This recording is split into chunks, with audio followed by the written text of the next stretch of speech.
different languages, and inshallah everybody in their own respected languages benefited from their talks, and I'm sure they would have taught us a lot of lessons. Now we have one more Sheikh Idris Al Hassan, who's come here from Sydney, and inshallah his talk will be in the English language. So would you please welcome him with the last of salawat ala Muhammad wa ali Muhammad.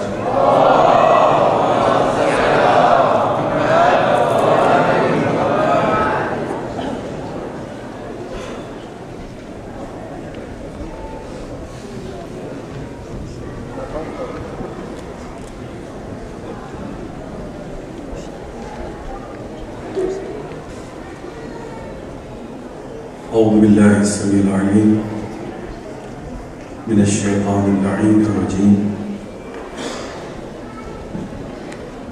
بسم الله الرحمن الرحيم. الحمد لله الذي لا مضاد له في ملكه ولا منازع له في أمره، والصلاة والسلام والتحية والإكرام على سيدنا ونبينا وحبيب قلوبنا أبي القاسم محمد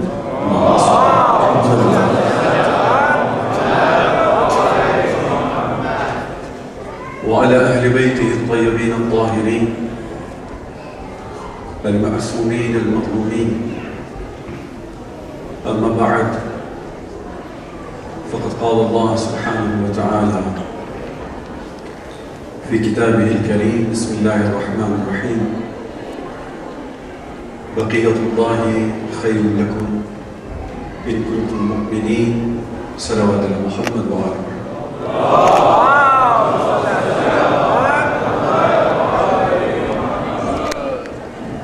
Respected brothers and sisters, honorable ulama scholars, Assalamu alaikum wa rahmatullah.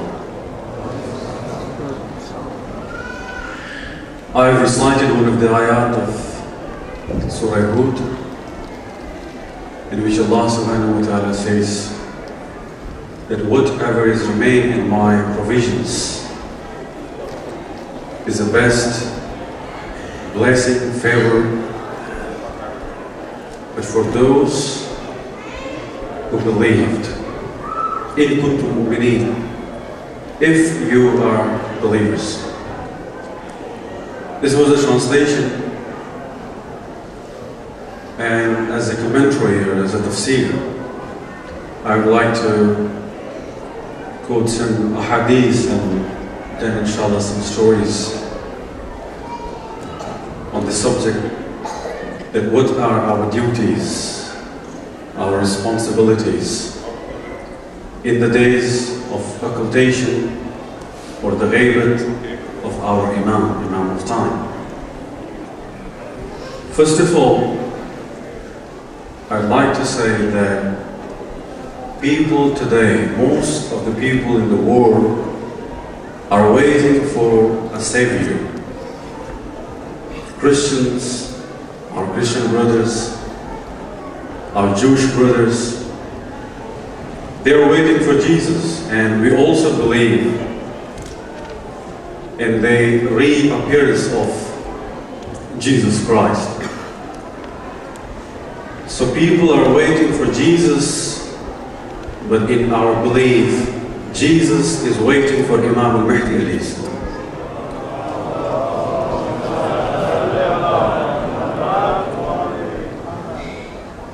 So we are waiting, and this is our belief, that he will come, one who will bring peace for the humankind, who will bring harmony, brotherhood, for all of us, for every human. So not only for Muslims, for Shias, rather for every human. There is a propagation against especially the religion and the sect Shiaism, about our Imam, that he will start fighting against people, but it is not right. His purpose, the purpose of Wilayah, the purpose of Imamah is peace and justice. And he will say at the time of his reappearance, while he will be leaning on the wall of Kaaba, he will say, I'm here to establish peace and justice in the world. But same as people, the oppressors, the cruel people at the time of the prophets, at the time of Moses, at the time of Jesus, and our Prophet Muhammad Mustafa sallallahu alayhi wa sallam.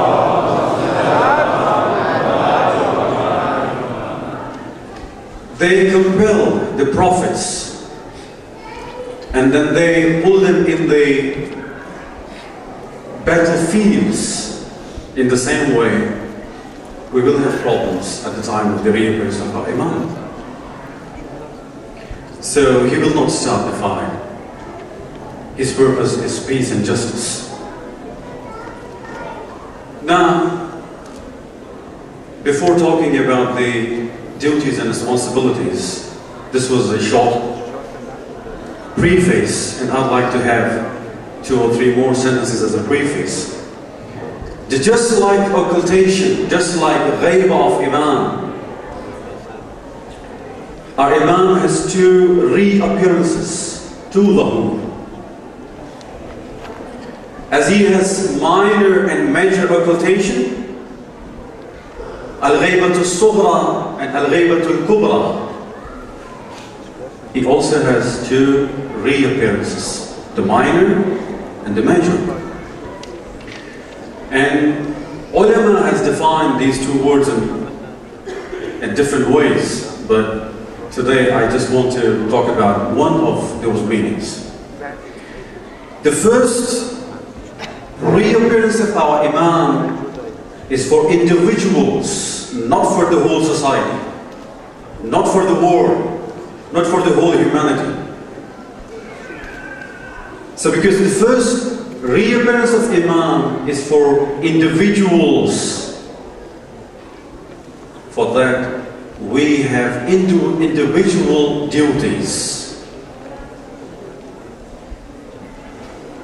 The individual should be faithful, should be pious, should be purified. And as you've listened to different speeches and poetry today, I don't want to talk again about those all duties which were mentioned in the speech of my brother Sheikh Jabir about recognition, ma'rifah. That is the base. That is the base. So we should have recognition. We should first know and recognize the attributes of our Imam. Just to know his name, the name of his father, the name of his mother is not enough.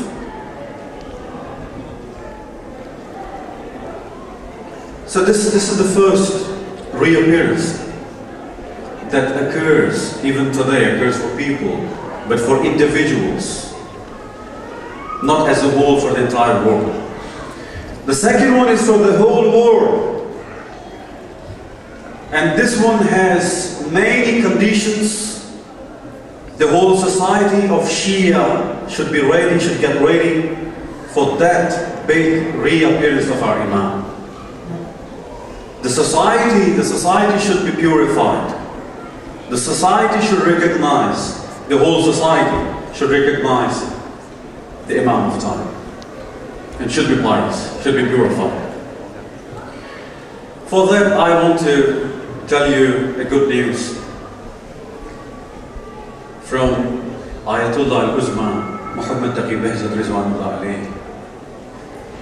And this is narrated by Ayatollah Nasir. Ayatollah Bahjat says that I know a person, and he's my friend. He says he's my friend. He is one of the Shias who meets Imam mostly, often. And one day when I asked that if recently you have met your Imam, the 12th Imam, Did you ask about his dhuhur? About his reappearance? He said, yeah, I asked, oh Imam, can I say your dhuhur? That person answered me. Imam said, not only you, the people older than you will see my dhuhur. As I said, this is narrated by Ayatollah Nasiri. And even you can see a very short clip on YouTube of Ayatollah Benjamin, how the student asked him about that story. So this is good news for all of us. But again, we are not sure. This is just like hypothesis, what we call in the philosophy or logic, hypothesis. We are not sure, we're not certain. Now, in duties, when we say, what is my duty, what as a Shia, what is my duty to do for my Imam in the days of occultation? Yes, of course, we should do work hard for the quick reappearance of our Imam. He will reappear one day, but we should work for his quick reappearance as an individual and as a society. The first one, the first duty is very important. To feel the pain of separation. And we don't feel it. We should feel the deprivation. We are deprived of Imam. And unfortunately, we don't feel it, or we cannot feel it. Why is that? Because of the lack of ma'rifah, the lack of mahabbah, love for Imam. We love our parents, but one of the Imams say, we love you more than your father and mother. We are more than your mother and father, but we don't feel this separation. We don't feel this deprivation. Because we are used to it, we are habitual to it. We feel we are complete, our life is complete. We have everything.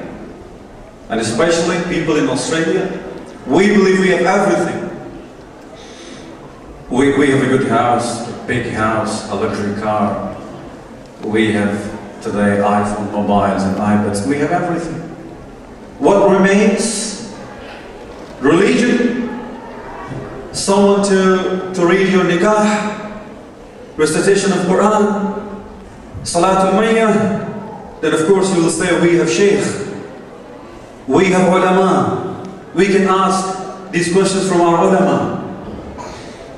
This is what we say, the lack of ma'rifah, lack of recognition of Imam, unfortunately. We are incomplete without Imam. We are not complete. Our life is not complete without Imam.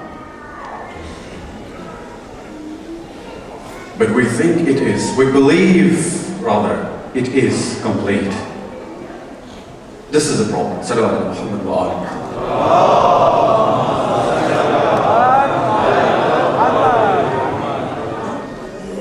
I recommend to read, I like you, I want you to read Ziyarat al-Jami' Kabira. To read it and then to find out the attributes of Imam. Who is Imam? Your life is because of Imam. Your children are because of Imam. Raining is because of Imam. All the blessings we have today are all because of Imams. Allah subhanahu wa ta'ala is granting all these blessings of favors through our Imam.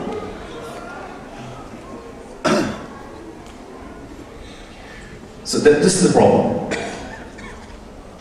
We have a hadith that a Shia should not have complete happiness in the days of ghaibah, in the days of occultation. But we don't feel it. When we have our wedding parties, we feel complete happiness. But we should not have. Imam said you should not have complete happiness in your life because you are not with your Imam. One of the narrators of hadith say, I saw the sixth Imam, he was sitting on soil, on earth, while he was crying and praying in the court of Allah. For what? For the reappearance of Imam Mehdi. At that time, what is the philosophy behind it? He wants to teach us at the time of occultation, if you want to pray, so you should not just say words with your tongue. The words of your heart should come on your tongue, and then you should cry, then pray for your Imam. This is the message. There's a beautiful story of our Imam, Imam Hujjah, and one of the scholars of Isfahan narrates this story, and I've heard this story from 2 or 3 ulama in Qom. The story is like a gift for all youngsters, especially because this story is about a youngster who met Imam for many times. The alim says, Ayatollah Khumsari, that when I was in Isfahan, there was a young person in the market of Isfahan. He became very close to me, and one day he said that I have a problem, I need your favor, your help. He said, of course I will help you, we are believing brothers. But he said, now I can't tell you what is the problem. After a few days, the alim, the scholar says that when I came home after the rain, my wife gave me a letter, the letter of the same person. There was an address and a request on that to come on that address to meet me. I went there, but amazing. That was not a house, not a building, a small tent in cemetery. And when I entered in the tent, my friend, that person, was extremely sick. I understood that this is a problem because he was sick, and that's why he said that you should come and visit me. Then we will be able to go to a doctor. I said, okay, let's go. But he said, no, this is not the problem. Today is my last day in this world. My last day of life. And tomorrow you should come. If you want to help me, tomorrow you should come. Wash my body, pray for me, and bury me. So you should come for my funeral and bury me. The scholar said, how do you know? How do you know? If you have ilmul ghaib, then of course, it's okay. I believe. But you don't have ilmul ghaib, you don't have unseen knowledge. Who told you? Who told you? He said, my master told me. Who is your master? My master is the 12th Imam, Sahib al-Asr, Imam Mehdi alayhi salam.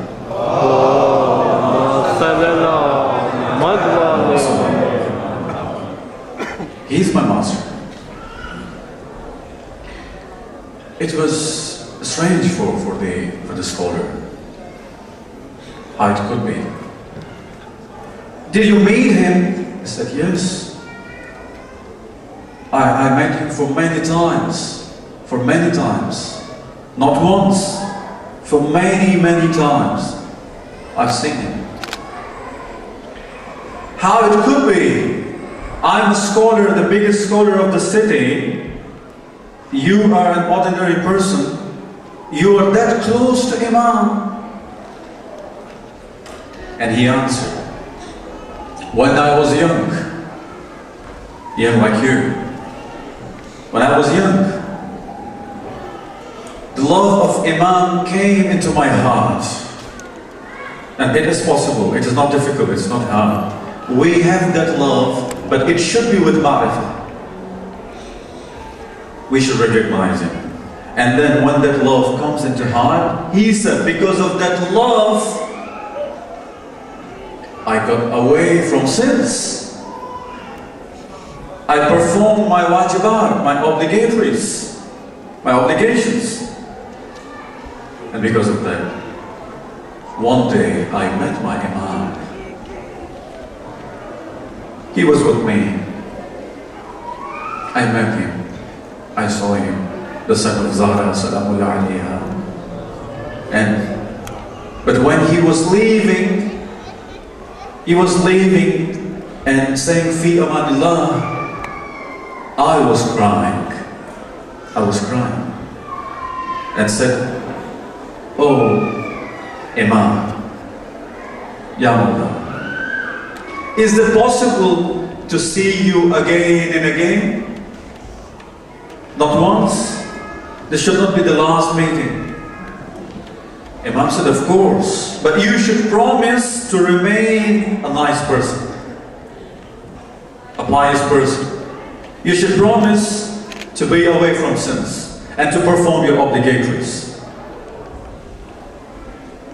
This is the condition if you want to meet your Imam.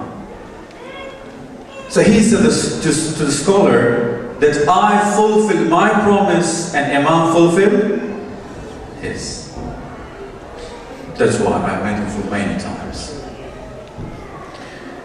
See, at that time when Imam was leaving, he was crying because he feels the separation.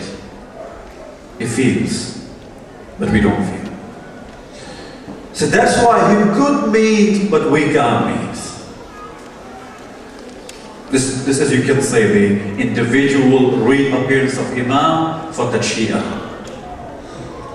But when we all, inshallah, will feel the separation and deprivation, Imam will come for the whole world. Another Shia, Sayyid Karim Kafash. He was not a scholar, not mujtahid, not marja, not ayatullah. But he also met Imam for many times, many times. One day, Imam asked him, Abdul Karim, if you don't see me, what would happen? He answered, oh Imam, I will die, believe me, I will die. If I don't see you, I will die. Another day, just like Imam ﷺ showed the place of Salman in paradise, Imam Mehdi ﷺ showed him his place in paradise. But what was his question? He asked, oh Imam, will you be with me in the paradise? Of course, Imam said, sorry. Why? Because the status of Imam is very high. He said, no, I will not be with you at that status. My status is very high, the highest status in the paradise. He started crying and said, I don't want to go to that paradise where you will not be with me. So the first message is to feel that pain, the pain of separation, the pain of firaq. But for that, first we have to have love, the love of the real love. The love which is the result of the real recognition, ma'rifah. And the second one, the second duty, is to pray for his occultation for ourselves. This is a question. Before explaining this duty, there is a short preface. At the time of Musa, rather before his arrival, before his birth, people of Bani Israel, the children, the descendants of Yaqub, they were waiting for Musa. Why? Quran says because Fir'aun was killing their children, their men. So they were in hardships. They were praying in the court of Allah, how وَعَجِّلْ فَرَجَ, like we do today. وَعَجِّلْ فَرَجَهُ وَعَجِّلْ فَرَجَهُ عَجِّلْ. O Allah, hasten the reappearance of our Imam, we say. But they used to say, hasten the reappearance of Musa. We need him. Why? We need him for ourselves. We need him for our youth. We need him for our salvation. This was the problem. So they need Musa not for God, not for Musa himself, rather for themselves. After Rasulullah, Muhammad Mustafa sallallahu alayhi wa sallam,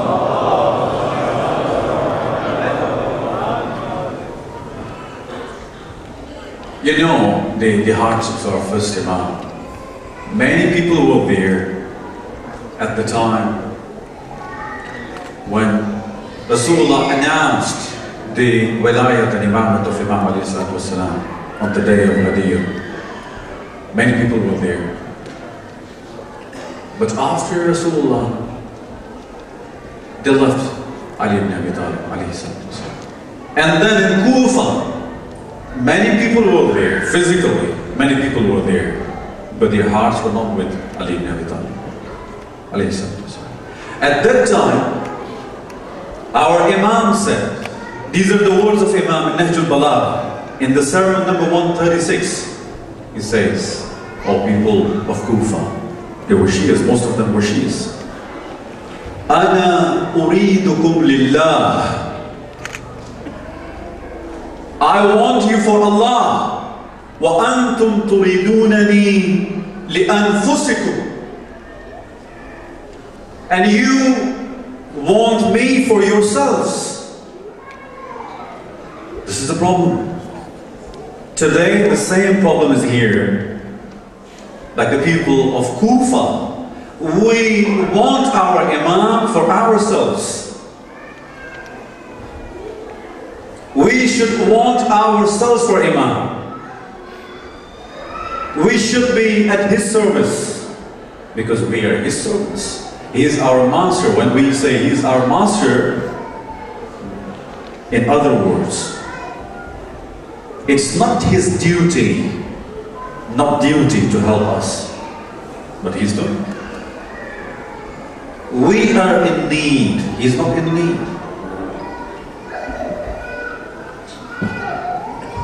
But in this way, we have to get ready.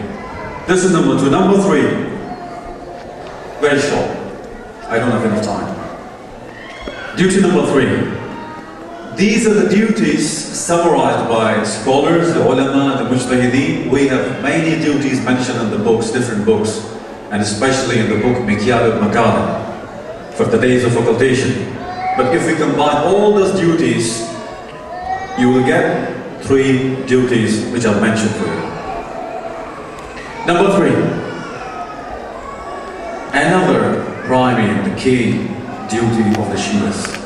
You know Malik Ashtar, the commander of Imam Ali ﷺ. The commander, he was very close to Imam. Imam said, he is as important for me as I was for Rasulullah. These are the words of Imam Ali ﷺ for Malik Ashtar.